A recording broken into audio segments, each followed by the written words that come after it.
This is the Farm Voices podcast, sharing information about regenerative agriculture, climate resilience, and agricultural policy in the United States.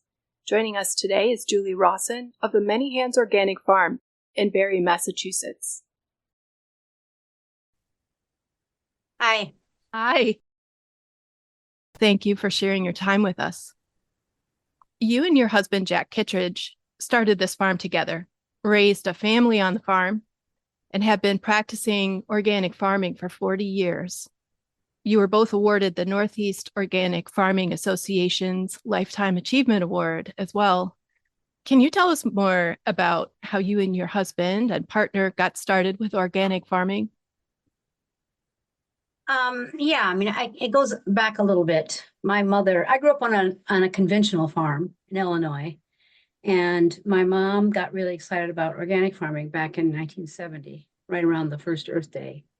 And so she started reading Rodale's publications, the Organic Gardening and Farming Magazine, Prevention and things like that. And so I was just in my later years of high school at that point, and so kind of got inculcated with that idea that, when I went out in the world and if I was going to farm, I was going to be doing it organically.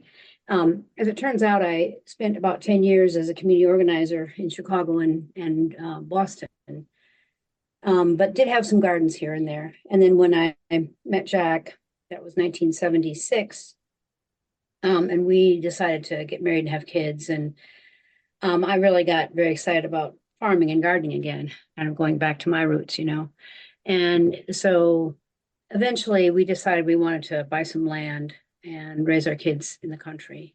We were living in Dorchester at the time, and,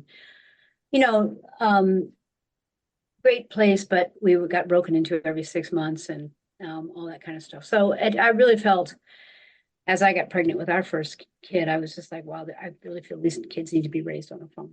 Like I was. Jack grew up in the suburbs, but he was okay with that idea of space, kids to roam and things like that too. So we looked around for a couple of years and bought some land in 1980. And we saved up our money and came out and built a house in 1982 and moved in and started gardening. And then we really made our first sales in 1984, 1985. We really wanted to be homesteaders and provide our own food as a first priority, which I think we still do.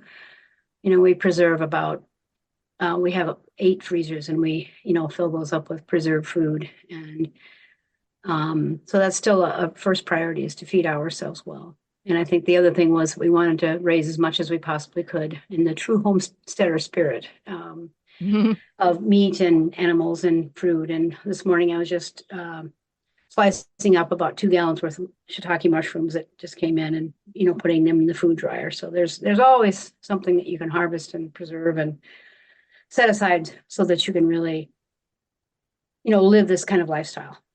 So that was really, I think we got into it through my mom, I guess would be the best way to say it. And then both of us with organizing backgrounds got involved with NOFA, the Northeast Organic Farming Association, in 1984. And I got on the board. Eventually, Jack got on the certification committee. There was organic, prior to USDA certification, there were 44 organizations in the country that were doing private certification.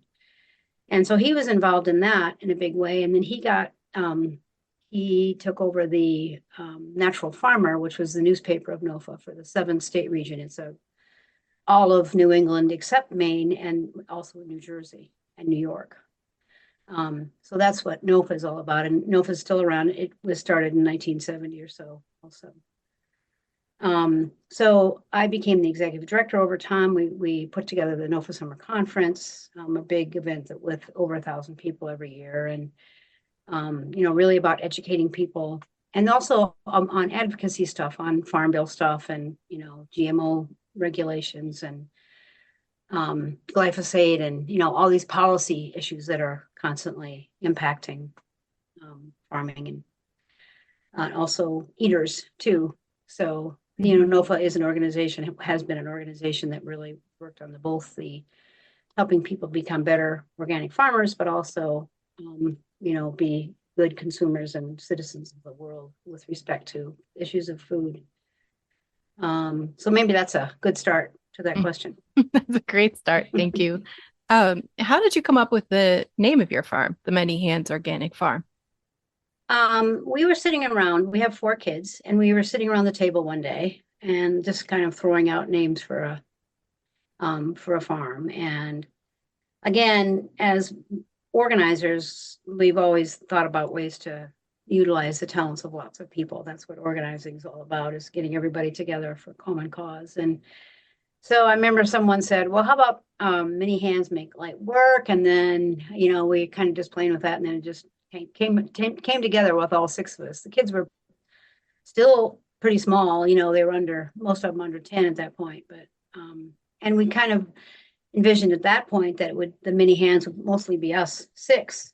But then as they grew up and went away, we've had a lot of other people come on the farm. So we're probably at our all-time high in terms of people on the farm now. We had, I think, about 200 individuals this spring from colleges and high schools and stuff coming out to volunteer. We work with a institution in town for boys who have been taken out of their homes for whatever reasons, and they're living there 24/7. And we have working shareholders, and we have farm staff, and we have volunteers who pop in and out, things like that. So we have a lot of folks around the farm. So it has really, the name has really been true to the inception in the 80s. Mm-hmm. And you touched on this a little bit in terms of always having something that is growing and ready to be harvested and can be made use of. But what types of crops or animals do you raise primarily? Yeah, well, so we have a CSA, and so community supported agriculture, and that means you need to raise as many different vegetables as you can possibly raise if you want to have your customers be reasonably happy. So we do raise whatever vegetables we can in Central Mass. We also raise chickens for eggs, chickens for meat, turkeys for Thanksgiving, and pigs. Used to raise cows, but we're not presently doing any cows. We had them for milk at first and then for meat, but so that, and then we have a large orchard, about 100 trees, and a lot of apples, peaches, pears, plums, pawpaws, 1 persimmon tree, a little bit of this. So and then a lot of small fruit too, and herbs. And in terms of the location of your farm, can you talk a little bit about the weather where you are? Well, the weather certainly is getting warmer than it was in the 80s. I remember we had our first frost on August 25th in 1982. And these days, oftentimes the first frost isn't until the first week in November. And so, that's changed a lot. We had, a couple of very small snowstorms this year. On the other hand, in 2023, we had a real deep freeze, went down to 13 below zero and killed all of our peaches. And then in May 17th, there was another, went down to 27 right after the apples had blossomed, and it killed all the apples. So those kinds of things, the spikes that up and down happen a lot. Now, in terms of right now, this week, it's been up in the upper 80s, which is not at all common for us. Sometimes that usually happens Memorial Day week, which is next week. But, we're really riding ahead on terms of heat right now. So it's hard to know what this summer is going to be like. Last summer was terribly wet and not particularly warm, just overly wet. So I think that there's a lot of, I guess it seems like things are a little bit more erratic than they used to be. And so I think the wisest way to deal with erratic weather is to have not only an organic, but a regenerative kind of farming system that has a lot of diversity, have a lot of soil coverage. I mean, a lot of people are organic, but they still use a lot of black plastic, and they still use a lot of tillage. And, I think we have to realize that organic is a start, not using chemicals, and, using, more natural things so that you're not poisoning the atmosphere, the soil, yourself, etc. Mm-hmm. But we also have to really think about, like some of the biodynamic principles, the permaculture principles, the regenerative, however you want to call it, these principles where people are talking about maximizing diversity, keeping the soil covered at all times. A lot of the stuff that the USDA is getting really good about, the NRCS particularly getting really good at talking about Mm-hmm. to, really rebuild our system. Mm-hmm. So whenever you have more resilience in your organic, your soil organic matter, et cetera, you're going to be able to tolerate more drought, more excess rain, more too much heat, too much cold, whatever. The earth will work with us if we work with it. Right. Right.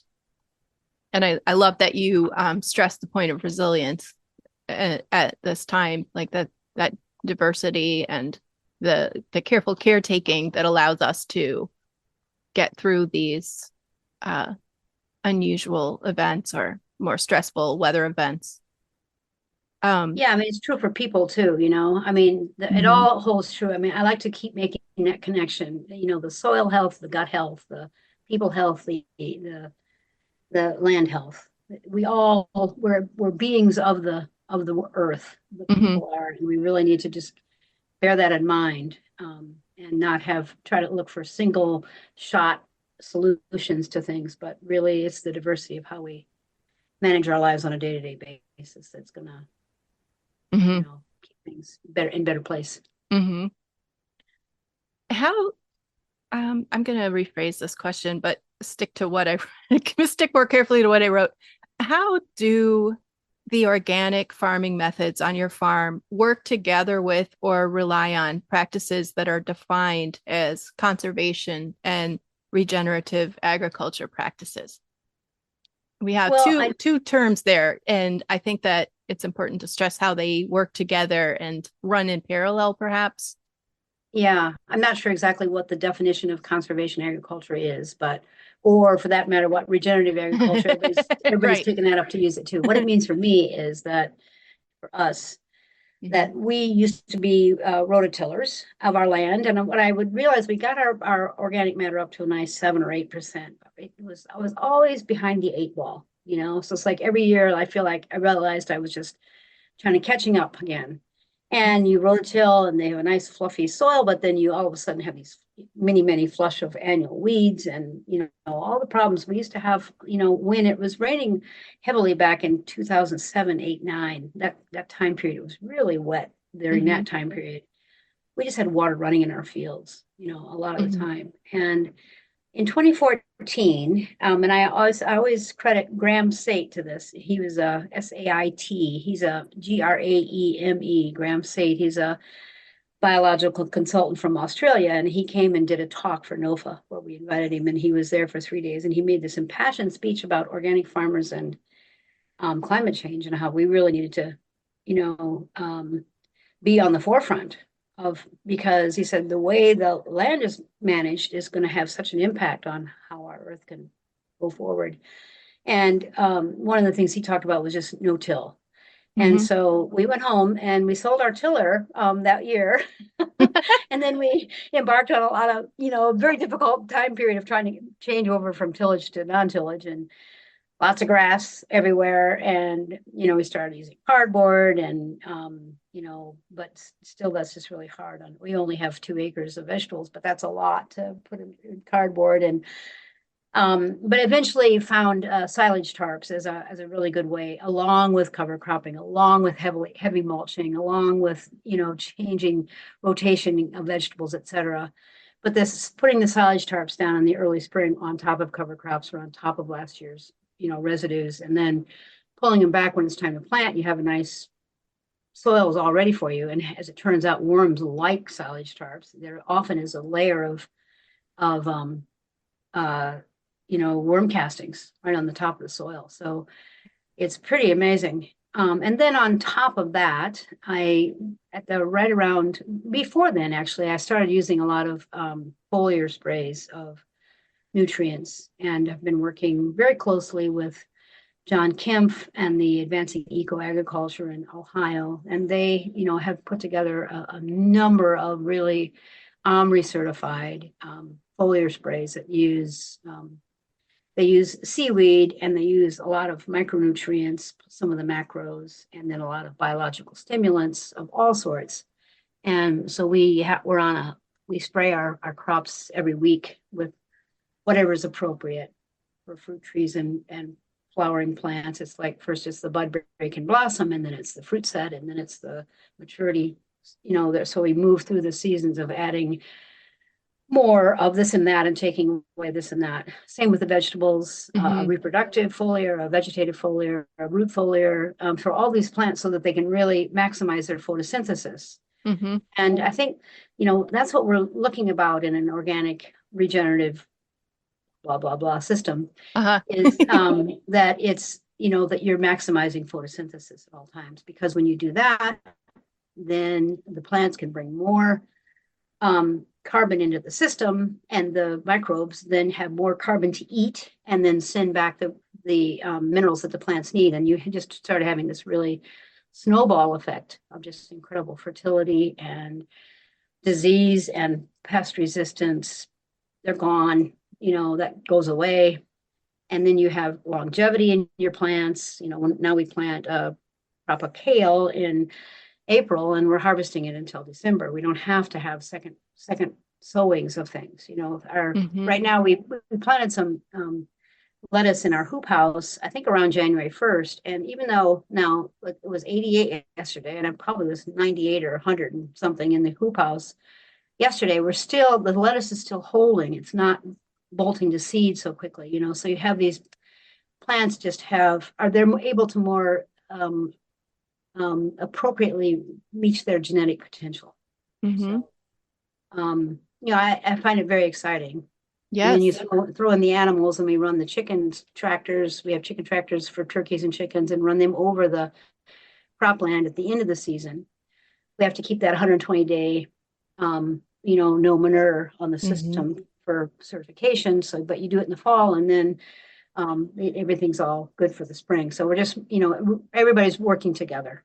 And this is almost a redundant point, but can we have true organically grown farm products without using regenerative agriculture practices?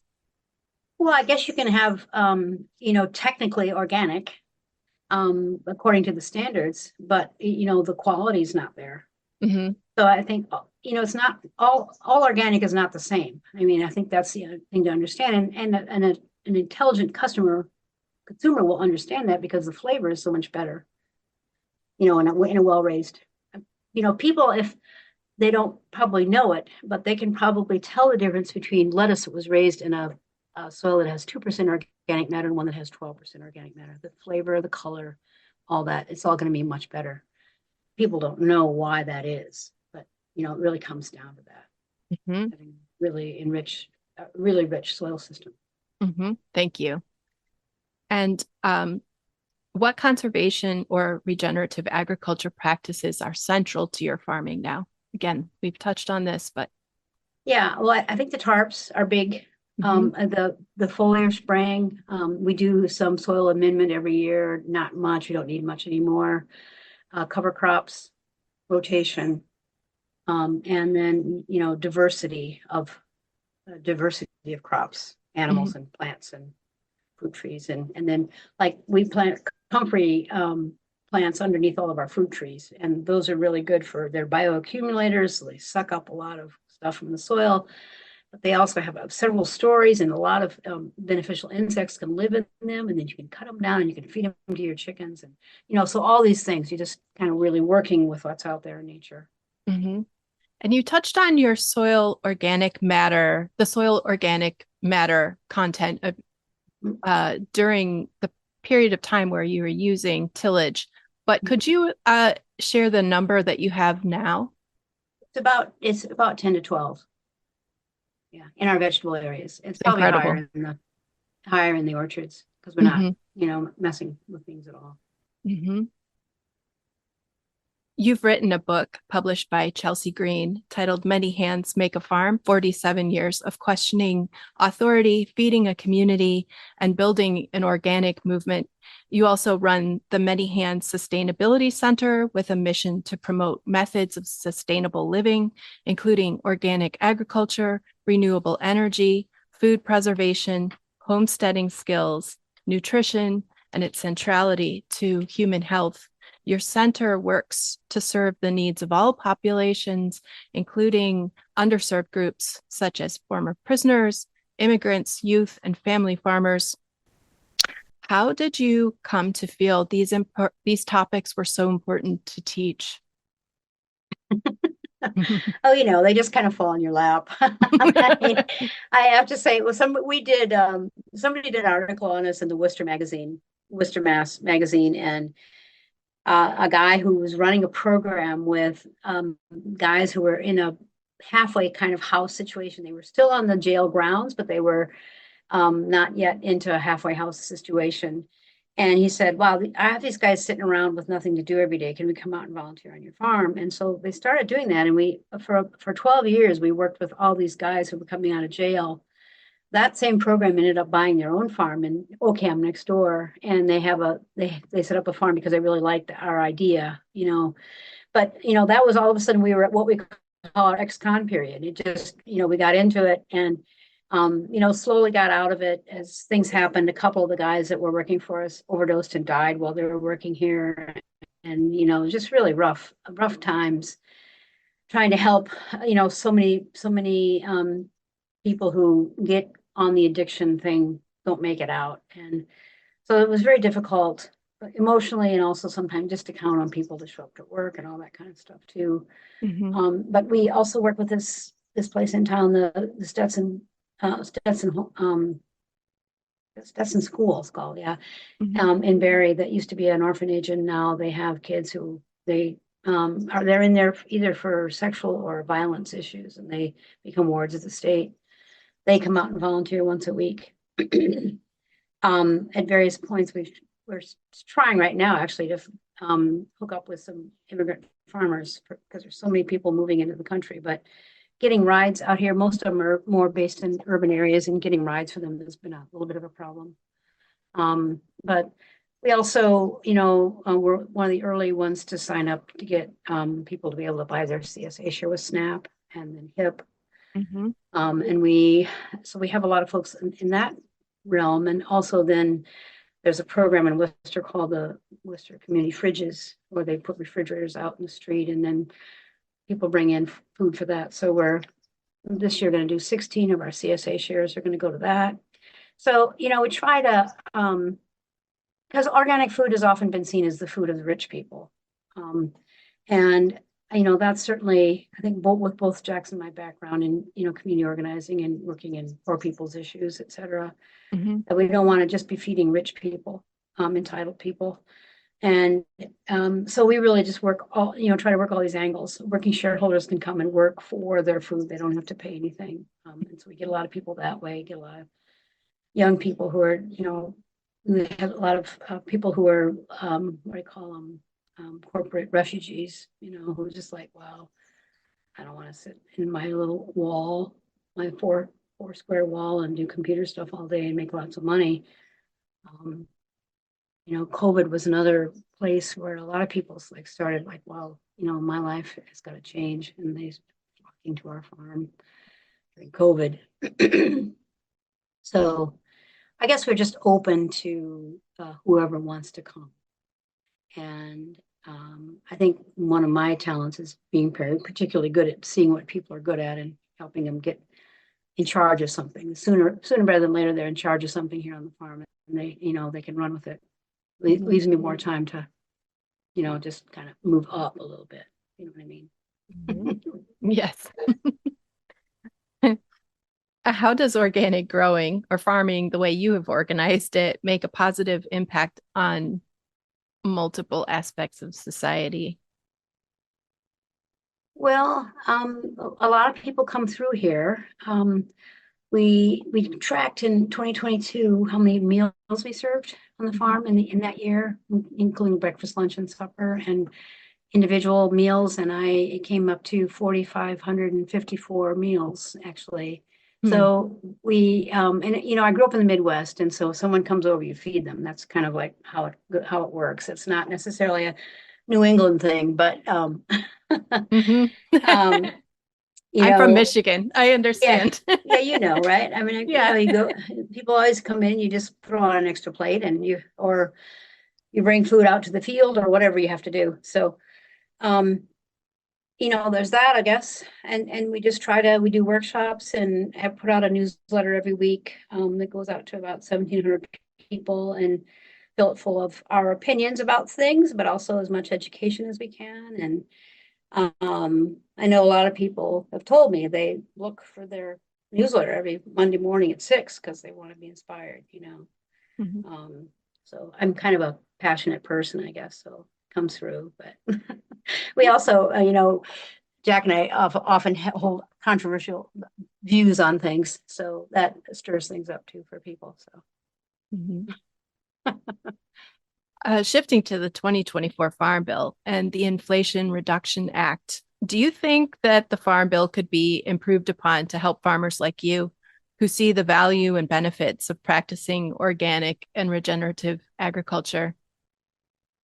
well, I was trying to think about the Farm Bill, and you know, Jack was the policy guy. I was the kind of the education person, so I never really paid a whole lot of attention to what was going on with the various farm bills. But certainly, I just want to say that you know, certification um, rebate or whatever they call it, that program's been in for a long time. Our certification now costs $1,750 or now, maybe it was $1,900 for us this year.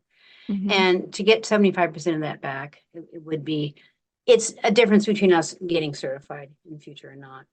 I wouldn't do it. It was just too much money to get certified to prove that what we're doing already. And meanwhile, we've been certified since 1987. I think we're probably one of the oldest continuous certified farms in the country right now. But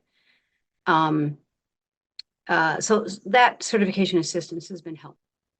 You know, those programs that provide opportunities for people to buy farmers' produce directly and with a federal subsidy is very helpful to them and to the farmer too. It helps us assuage our guilt a little bit because, like I said, it's always just like, you know, rich people can afford, or people feel that only rich people can afford organic food. I would say if you all ate organic food, you wouldn't have to spend so much time at the doctor and destroying your life with all these drugs and things, you know. But it's a little easier for people to swallow it if they can get a subsidy to buy a good food.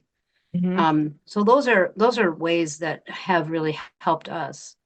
I would, you know, what I can't understand is why our federal government is, I mean, I know why, because they're oftentimes a lot of the, you know, people in power are being bought and paid for by the chemical companies and places like Monsanto and Syngenta and all these places that they have huge lobbies.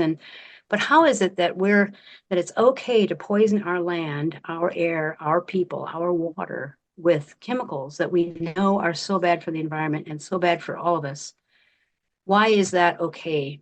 And, you know, why couldn't a federal agency say, you know, we're going to stop approving the use of chemicals in our environment? You know, I know that's totally radical feeling, but what a difference that would make if people were forced, like happened in Cuba when when USSR collapsed and they lost all of their support.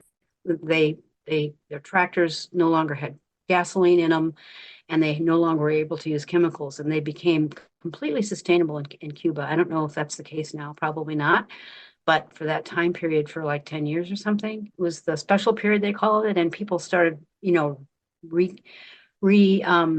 know, learning about medicinal plants and, you know, how to, you know, really, you know, cure diseases with plant medicine, and learned how to become more regenerative in their practices on the farm, and, you know, no tillage, but no chemicals either, and back to using animals and animal manure and all those kinds of things. So, I mean, that's what I would like to see in the Farm Bill, a real radical move to say, listen, it is not okay for us to poison our people. Mhm. What a big change that would be if Mhm. we abolished all chemicals on the farm. Mhm. Mhm. How's that for a big ask? Well, I think I'm not really big into like, oh, we need this program and that program. And I mean, yeah, I've always farmed because I had another job. I mean, I know if I pay the bills and the farm just covers its costs. And we try to, we pay our staff reasonably well. Our highest paid person gets $20. Well, there's one guy, a carpenter guy, gets 25, but our highest paid field staff gets 20, and the rest of the staff is on $17 an hour right now, which is really a pittance, compared to most jobs that people get, but it's a lot for agricultural labor, Mhm. So, but we try to, do that, and then because we worked for the no for all those years, we were able to kind of put some money aside, and so that we can still have it be basically a nonprofit, our farming venture. Plus, we get all of our food and all of our exercise and all those good things, and all of our community. Not there's a lot of benefits to that, but Mhm. I know it's very difficult for people to make a living on farming. It always has been in this country, and that's why we're down to 1% of the population in farming now. So how can we do that? Start charging the real cost of food instead of subsidizing corn and soy raised with GMOs, and so that we can have cheap, uh, snack foods and all these things that are cheap, and also not only for us, but they're putting other countries out of business. Forcing GMO corn on Mexico, for example, when they don't want it, and making it impossible for people in these other cultures to stay in farming because we're dumping our cheap stuff on them. Mhm. It's a terrible worldwide problem that we've just, I think American agriculture has been one of the major forces in disrupting the global politics. So the farm bill could clean up all that stuff, get rid of no more subsidies for chemically grown food, and work to get the chemicals out of agriculture in this country. Mhm. Get cows back on the prairies out there in the Mhm. Midwest instead of just Mhm. destroying the Mississippi River with all the chemicals. Mhm. Hmm. Big ask. It's the right ask. I don't know. I'm with you. So I know that you said that you aren't particularly into asking for programs and you're more into the big picture. But are there essential programs in your mind that need to be supported and continued? Last year, actually, Jack applied and we got a new cooler. I forget who it was from, but those kind of infrastructure things, a walk-in cooler. Mhm. And I think it was like $20,000 that we got for this grant, because our old one that we had taken from our old food co-op when we lived in Dorchester, when we left soon after that, the co-op folded and they asked us if we wanted. We built it into our barn in 1992, and it was an old-fashioned walk-in cooler. But it actually died last year, and it was while we were in the process of trying to get the new the grant was approved, but by getting it set up. So those kinds of infrastructure things to help people, um, to help farmers, make those incremental improvements in their system. Mhm. It's very hard, I think, for farmers to, at least small farmers, small sustainable farmers, regenerative farmers, to really make those kind of investments and pay them off again. I think it's, these programs that will, if we can encourage people to use more cover crops, and that'll change their ways by giving them free seed, for a couple of years or whatever. Anything that is going to tarps, anything that's going to help people switch. And I think, educational programs where people obviously have to see it, another person doing it, and having success at it. But these educational programs can just be more climate friendly when you're in your farming, and not seeing it as we're out there to kill this and kill that so that we can even organic farmers are, wanting to kill things in order to, make things work. Mm-hmm. Just really have to change that mindset that we're one with nature, and Mm-hmm. we're not having a fight with nature, but we're actually working together. And we're looking at those invasive weeds and saying, oh, those invasive weeds are actually sequestering a lot of carbon for us. And they're here because we have disrupted the system to such an extent that they've come in massive amounts, And meanwhile, those invasive weeds, oftentimes, if you look into it, are very medicinal. You can Mm-hmm. make tinctures out of them and eat them and do all sorts of things too. So I think that to the extent that we can broaden people's knowledge about these things and to help people see themselves as one with nature as opposed to in opposition with nature, that's a big thing. That I think that kind of the programs that like CRP and all these other ones that can,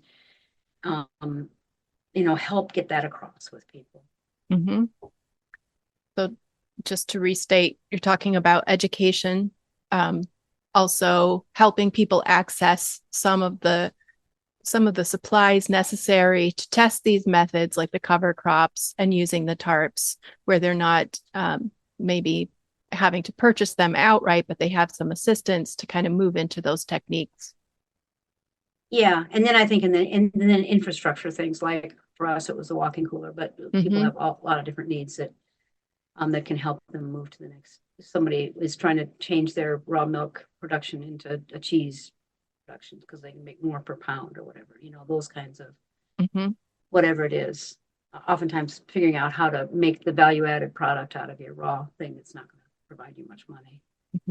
So that's the funding for infrastructure needs. Yeah. Some legislators wish to take the $20 billion in conservation agriculture funding from the IRA and repurpose it for other programs in the Farm Bill that do not reduce greenhouse gases.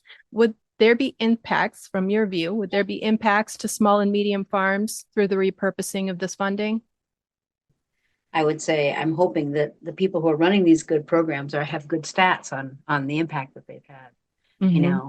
I remember hearing from somebody in Minnesota about the problem of being encouraged to go and plant marginal areas, and then turning these more fragile like ecosystems that we really need to keep in our environment, turning them into wastelands, because the first time a flood comes through, it just washes everything away because you've all of a sudden tilled up land that should never be, the sod should never be broken on.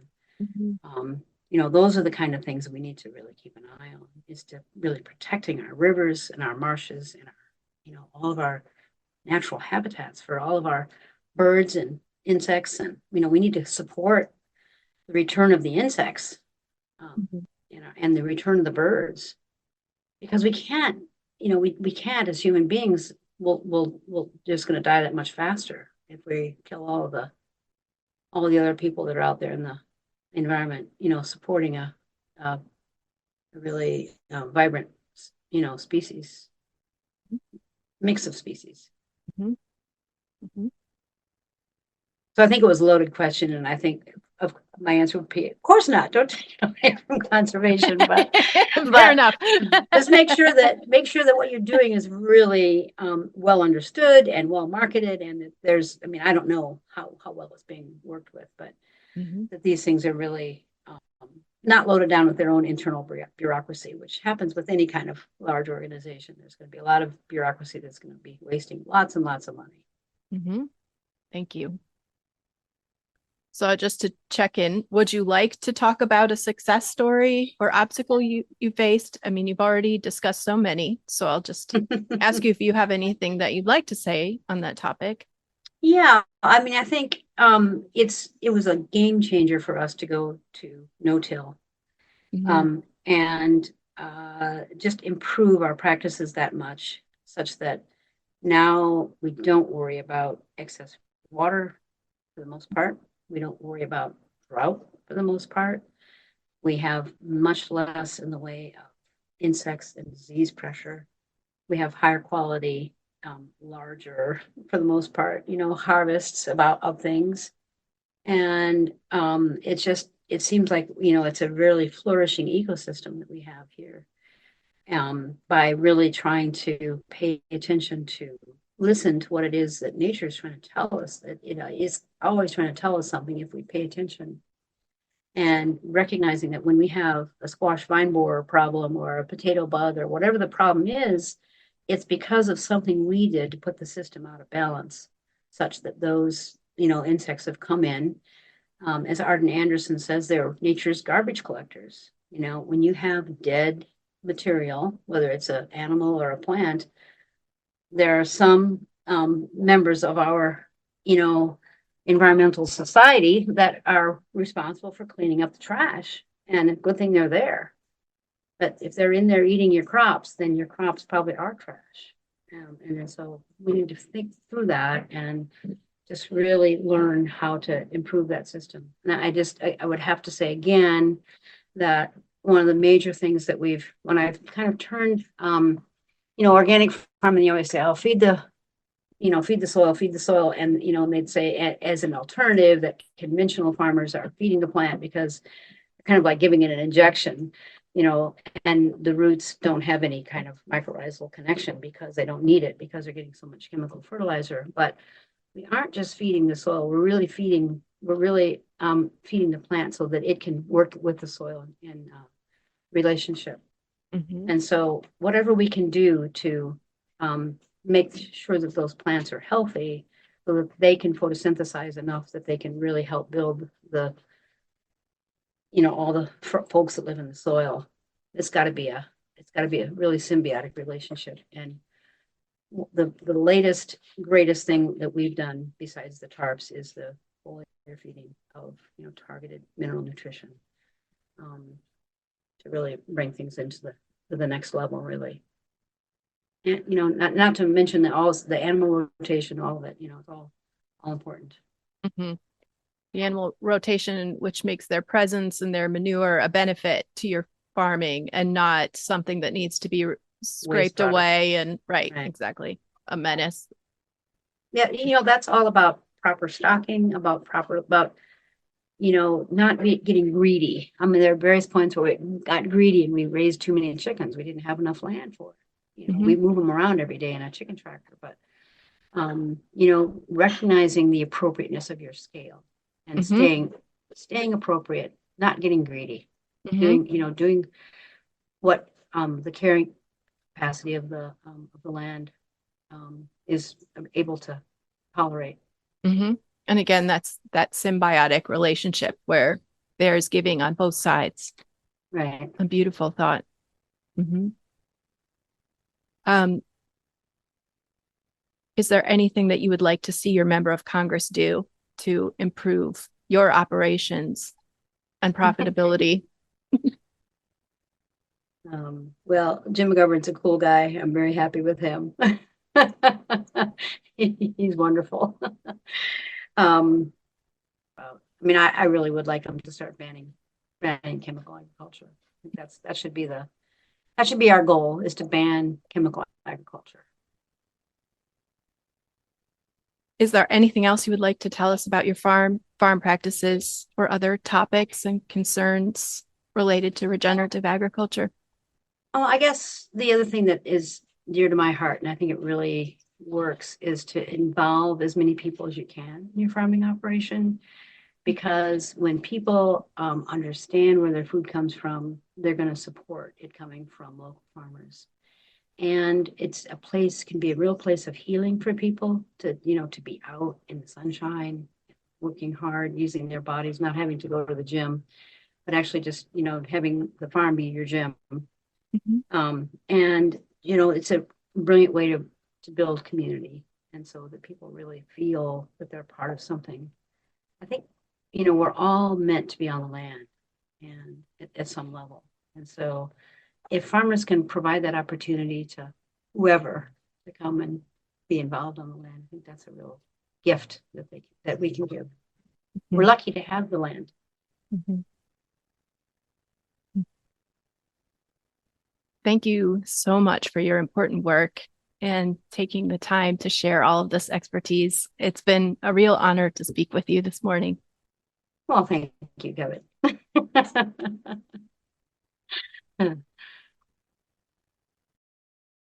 Thanks for joining us.